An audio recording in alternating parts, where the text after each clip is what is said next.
राज्यातील सर्व माझ्या माता बहिणींसाठी, लाडक्या बहिणींसाठी खुश खबर आहे. खुश खबर, हो खुश खबर. हे बघा, 1500 रुपयाची तुम्ही सर्वजण वाट बघत होते. आता काही बहिणींना 1500 रुपये आणि काही बहिणींना 3000 रुपये वाटप सुरू झाले. असं का? काही बहिणींना 1500 आणि काही बहिणींना 3000 रुपये का? हे बघा, भरपूर बहिणींना 18वा हप्ता डिसेंबरचा आलेला नाही.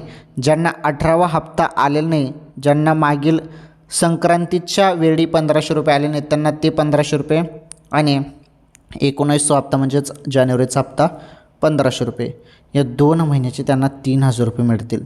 आणि ज्यांना हा 18वा हप्ता मिळालेला आहे त्यांना मग फक्त 19वा हप्ता मिळेल.